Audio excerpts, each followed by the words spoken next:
名前は小次郎、23歳、フリーター。俺はこのベトナムの貧しい村で生まれ育ち、今も暮らしている。おい小次郎、今日も暇なのか？うるせえ。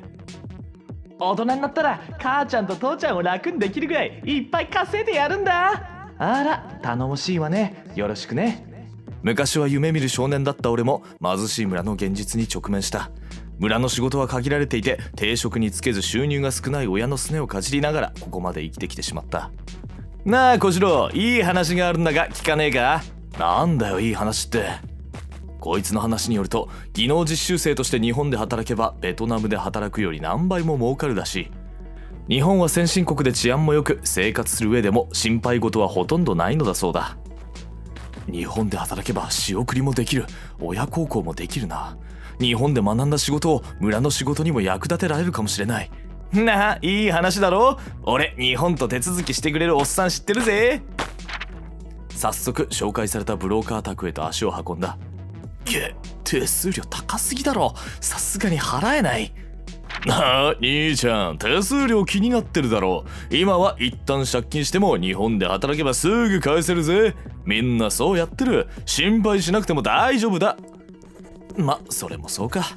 とのことで、とりあえず手数料は借金して支払うことに、職業欄には建築と記載して提出した。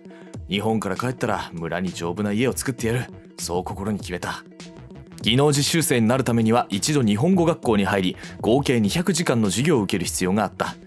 毎日長時間の授業と厳しい軍事訓練、精神的にも体力的にも厳しかったが、日本で働くため親孝行をするために頑張った。なぜかわからないが、日本に行っても絶対逃亡だけはするなよ。受け入れてくれた企業に迷惑がかかるからな。と毎日言われた。日本は給料もいいし治安もいいんだろ。逃亡するやつなんていんのかよ。迷惑なやつだな。日本語学校を卒業し日本に渡った。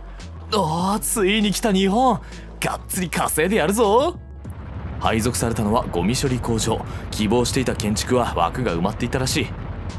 日本で働けることに変わりはない。ポジティブに行こう、俺。働いてみて愕然とした。毎日長時間の単純労働、ミスをしたら上司から信じられないほど強く叱られた。おい小次郎、またミスしやがったのか？暴力まがいの指導も日常茶飯事だった。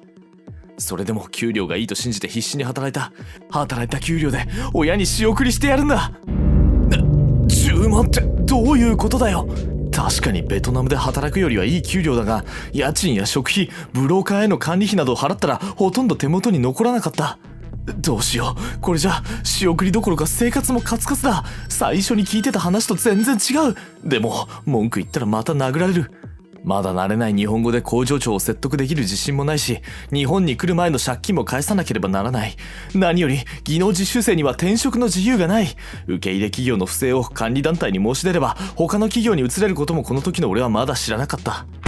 お前が指導していた実習生がいなくなったぞ。どうなってるんだ？同じベトナム出身で一緒に働いていた女性が失踪した。彼女も俺と同じ境遇で耐えきれなかったんだろう。日本語学校の講師が言っていたのはこういうことだったのか。こんな状況、逃げ出さない方がおかしい。知ってて送り出したってことかよ。技能実習生が逃亡した場合、再就労はできないからな。場合によっては違法行為を犯したとして強制帰還させられることもあるから気をつけろよ。騙された挙句借金もして日本に来て、こんな過酷な状況で働かされて逃げたら強制帰還。ベトナムで働いてちゃあんな額の借金は返せる気がしない。くそ。俺は耐えて働くことにした。新しい在留資格、技能実習と似てる名前だな。日本の人材不足を解消するための即戦力の獲得が目的か。特定技能では日本人並みかそれ以上の報酬が約束され、転職も自由なようだ。さらに特別な試験を受ければ家族も母国から連れてこれたり、無期限の在留も可能になるらしい。技能実習のアップグレード版みたいなものか。マジか。試験を受ければ特定技能に変更できるのか。マジか。特定技能に変更できれば借金もすぐ返せるし仕送りもできる。動き出すしかない。2019年4月から新しい特定技能という在留資格が施行された。俺は技能実習から変更すべく今必死に勉強している。毎日の仕事の合間を縫っての勉強は正直きついが、これを乗り越えれば明るい未来が待っていると信じている。今まで実質安価な労働力を目的として技能実習生を受け入れてきた日本企業、特定技能の外国人材の獲得にシフトすることで外国人雇用の健全化が期待されるが、悪質な仲介業者が出てこないとも言い切れないため対策が急がれる。在留外国人をめぐっては差別や文化間のトラブルなど他の問題も後を絶たない。今後私たちはどう向き合っていけばいいのだろうか。